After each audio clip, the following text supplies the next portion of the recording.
Let's talk about my favourite ND filter, the one I use the most. You guys know I love ND filters, and the one I use the most, because we're having some nice weather at the moment, is the ND32 filter. The one I'm using today is by Freewell. It's going to be linked in the description below. But rather than actually showing you a screen image from the phone, these are all direct out of the memory card, shot on the DJI Mini 2. And I just want to go through and just show you just how good using this ND32 filter is.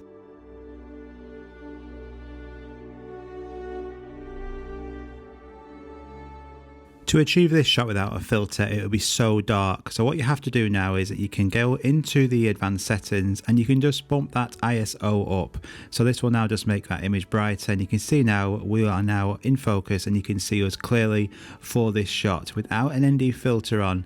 This actually, because we're in the shade here, all the bright areas of the image will be clear, but we wouldn't be able to be visible at all. So by using that ND filter and the manual settings, changing the ISO, we're able to get that really nice shot of us walking, even though we're in the shade and this whole area is really bright.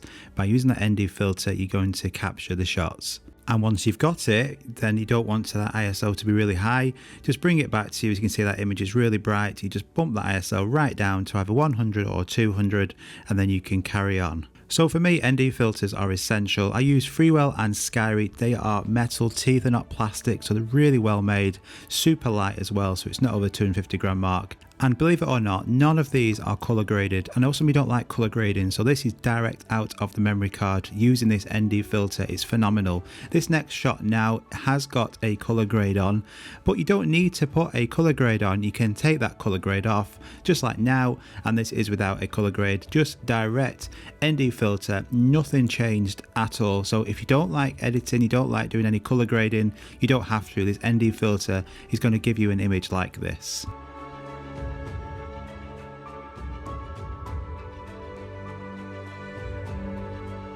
Most people fly in early afternoons, so an ND32 is perfect for that. This is what I'm using, and this is what I use majority of the time. If it's low light or it's quite an overcast day, then an ND8 or a 16 is good.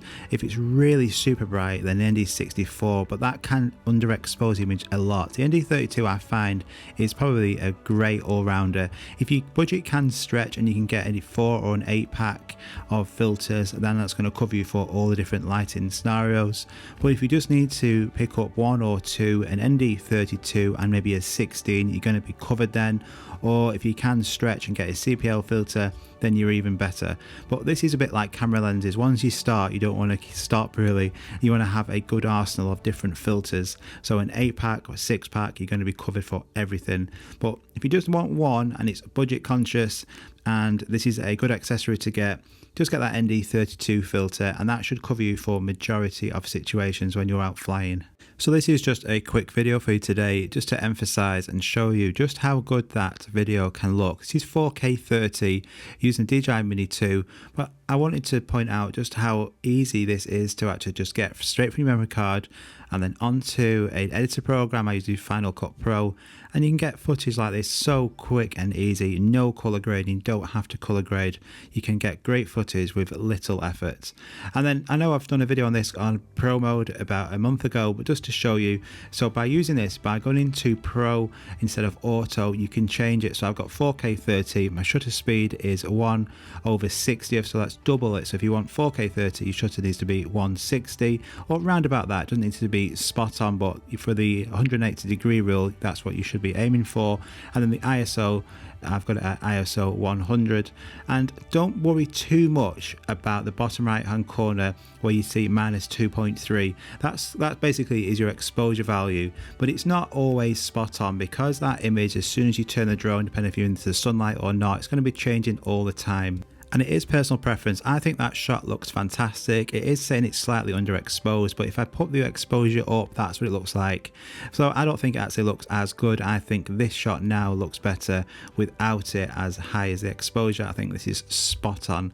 So fantastic. So ND32 by Freewell, that's what I use today. Or Skyreat, they basically are identical. Really good filters. I don't fly anywhere unless I forget them without a ND filter of some sort. shots. And if you are wanting one where it's not too bright but you're in an area where it's really vibrant, that CPL filter just boosts the saturation and the vibrancy, and it can make your image pop, and that's another favorite of mine. So again, it all depends on your budget of which one you want to pick up.